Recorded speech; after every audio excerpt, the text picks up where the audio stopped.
Before we begin today's story, make sure to subscribe Rainbow Love Story BL and GL so you don't miss any of our upcoming BL and GL stories filled with emotion and love. Now, let's begin the tale, because love is about to bloom in the most unexpected way. Episode 1. The Protagonists Prop. The last thing Lu Feng remembered was the cold. A metallic, biting cold that seeped from the marble floor of the grand hall into his bones. And then a different cold. The sharp, unforgiving sting of the blade that pierced his chest. But the deepest cold, the one that had truly killed him, was in Yan Ling's eyes. Yan Ling, the man known as the tyrant of the southern provinces. His business rival, his tormentor. The man the world called a villain. The man who, in the end, had held him as he bled out. His grip on Lu Feng's shoulders bruising. His obsidian eyes swirling with a terrifying, unfathomable storm of emotion. "You were never supposed to look at them," Yan Ling had whispered, his voice a raw, broken thing that didn't suit the ruthless monster he was supposed to be. "You were only ever supposed to see me." The words had made no sense. Nothing had made sense in those final moments. His beloved, Bai Qingqing, was sobbing in the arms of his best friend, Li Shen. But their tears felt performative, their grief a mask, and as Lu Feng's vision faded, he saw it, the fleeting glance they shared over his dying body. Not one of horror, but of triumph. Then darkness. He gasped, a desperate, ragged intake of breath that burned his lungs. His eyes flew open, not to the opulent, cold hall, but to the familiar, soft glow of his own bedroom ceiling. The scent of sandalwood and fresh linen filled the air, a stark contrast to the coppery tang of blood. He sat up, his hands flying to his chest. No wound, no blood, just the soft cotton of his pajamas. The digital clock on his nightstand glowed with a date that sent a jolt of pure, unadulterated disbelief through him. 1 year. He had been thrown back in time 1 full year before his death. "Young Master Lu, are you awake?"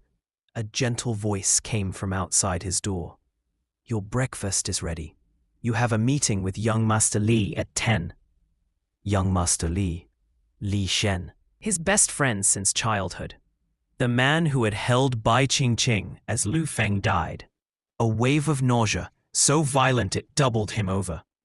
It wasn't just the memory. It was a sudden, catastrophic flood of knowledge. Images, words, scenes that were not his own memories, but something else entirely, seared into his mind like a brand. Tragic male lead, Lu Feng, the golden son. Fated to be betrayed by his lover and best friend, his family fortune stolen, murdered by the villain to cement the protagonist's righteous cause. Tragic villain, Yan Ling, the scourge of the business world, fated to be manipulated into killing the one person he obsessively loves, providing the moral and legal justification for his own destruction. True protagonists, Li Shen and Bai Qingqing, the cunning underdogs, destined to use the tragic male lead's resources and the tragic villain's reputation to unite their families and ascend as the world's beloved heroes. He stumbled into the connected bathroom, splashing cold water on his face, hoping to drown the phantom voices. But the knowledge was internal, a novel he had never read, whose plot was now the horrifying script of his own life. He saw it all. He wasn't a side character. He was the male lead in a tragedy written for someone else's happy ending. Every kindly gesture from Li Shen, a calculated move to gain his trust and access to the Lu family's fortune. Every sweet smile from Bai Qingqing, a practiced performance to secure her position. They had painted Yan Ling as a monster, feeding Lu Feng's fear and distrust, ensuring the two most powerful men in the city would destroy each other. And Yan Ling, the man who had kidnapped him from a gala, not to harm him, but to seclude him in a private villa for 3 days, just to have his undivided attention. The man who had sabotaged his business deals, not to ruin him, but to force him to come and negotiate in person. The man whose every act of villainy towards him was a clumsy, violent, desperate attempt at connection. The man who, in the end, had been so thoroughly manipulated by Li Shen and Bai Qingqing that he believed Lu Feng was planning to poison him. The man who had killed him to protect himself, only to realize, in that final, terrible moment, that he had been played into destroying the only thing he ever truly wanted. We were just props, Lu Feng whispered to his reflection, his face pale, his hands gripping the sink until his knuckles turned white. The noble main lead and the vicious villain. Our roles were just a stage for their triumph. The realization was a poison more potent than any Yan Ling could have ever devised. It hollowed him out, leaving behind a cold, brittle shell filled with a simmering rage. He had been the male lead, but he was never the hero of his own story. The meeting with Li Shen was a test of his newfound acting skills. Sitting in the sun-drenched cafe, watching his best friend talk animatedly about a new joint investment opportunity, an opportunity that, according to the novel's plot, would be the first major siphon of the Lu family fortune. Lu Feng felt a chill that had nothing to do with the air conditioning. "You seem quiet, Feng," Li Shen said, his eyes filled with manufactured concern. "Is everything all right? You held her as I died." "You looked happy." Lu Feng forced a smile, the expression feeling like a crack in ice. "Just tired. This project sounds promising, but I'll need to have my lawyers look over the finer details." He saw the faintest flicker of annoyance in Li Shen's eyes before it was smoothed over by an understanding nod. Of course. Always the cautious one." Li Shen laughed, a sound that once brought Lu Feng comfort and now felt like shards of glass in his ears. Later that week, there was a charity auction. It was a key event in the novel. This was where Yan Ling would make his first significant appearance in this timeline, and where Li Shen would subtly provoke him, using Lu Feng as a shield. Lu Feng walked into the glittering ballroom, a gilded cage of vipers. He saw Bai Qingqing, resplendent in a white gown, floating towards him. "Lu Feng, you look handsome tonight." Her voice was like wind chimes. He remembered the novel's description of her inner thoughts at this moment. "Just a few more months of this. Once his assets are transferred, I can drop the act." He's so tragically naive. His smile felt like a death rictus. King. And then he felt it. A shift in the atmosphere. A drop in temperature. The low hum of conversation dimmed. He didn't need to turn around to know who had arrived. Yan Ling. He stood at the entrance, a monolith of black in a world of pastels and gold. He was tall and broad-shouldered, with a face that was all sharp angles and severe beauty. A face that launched 1,000 business rumors and 1,000,000 fears.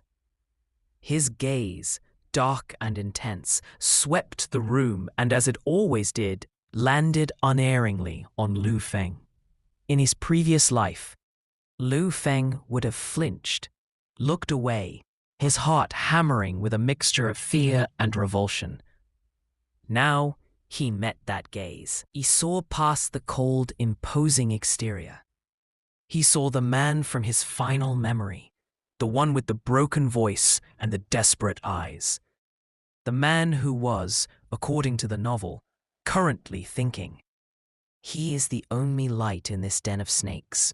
I would burn it all down for one moment of his true attention. Yan Ling's eyebrow twitched, almost imperceptibly, in surprise at the direct eye contact. He began to walk towards him, his stride powerful and deliberate, cutting through the crowd like a shark through water. Li Shen materialized at Lu Feng's side, his voice a low conspiratorial whisper. "Don't worry, A Feng. I won't let him bother you. He's just a mad dog, a tool to be used and broken." The script was unfolding exactly as written. Li Shen was playing his part, stoking the fires. But Lu Feng was no longer on script. The tragic male lead was dead. The pawn had just stepped off the board. Yan Ling stopped before them, his presence an oppressive force. He ignored Li Shen and Bai Qingqing completely, his focus solely on Lu Feng. "Lu Feng." Yan Ling's voice was a low baritone, rough, as if unused to gentle speech. "Yan Ling," Lu Feng replied, his own voice steady, calm. He saw the shock in Li Shen's face from the corner of his eye. He never addressed Yan Ling by his name directly. He usually just stiffened or looked to Li Shen for rescue. The novel's plot demanded that Yan Ling, provoked by Lu Feng's perceived coldness and Li Shen's subtle taunts, would later in the evening make an outrageous, hostile bid on a piece of art Lu Feng wanted, publicly humiliating him and solidifying their epic rivalry. But Lu Feng was done with the plot. He looked directly into Yan Ling's obsidian eyes, a small, enigmatic smile playing on his lips. A smile meant only for the other half of his tragedy, the fellow pawn who had been just as blind and just as used. "The air in here is stifling," Lu Feng said, his gaze never leaving Yan Ling's. "I was just about to get some air on the terrace. Would you care to join me?" The silence that fell between them was absolute. Li Shen's jaw went slack. Bai Qingqing's perfect smile froze into a grimace. The entire section of the ballroom seemed to be holding its breath. But the most profound reaction was on Yan Ling's face. The cold, impassive mask shattered, replaced by a look of pure, unguarded shock. It was the look of a man who had been braced for a blow, only to be offered a hand. His eyes widened, the dark pools swirling with confusion, suspicion, and a tiny, desperate, fragile spark of hope. He didn't know they were both reborn. He only knew that the man he had loved and lost, the man who had always been the shining hero to his designated villainy, was now looking at him, not with fear or disdain, but with a strange, knowing calm, and inviting him into the moonlight. After a heartbeat that felt like an eternity, Yan Ling gave a single, sharp nod. "Yes," he said, his voice even rougher than before. And as Lu Feng turned to lead the way, ignoring the stunned sputters of his former best friend and beloved, he felt the first stirrings of a new, unpredictable future. The tragic male league was dead. Tonight, the author of this story had changed. Thank you for listening to this part of their love story. The next episode is on its way, and trust me, it's going to make your heart flutter even more. So, like, share, and subscribe, and let's meet again where love continues to bloom.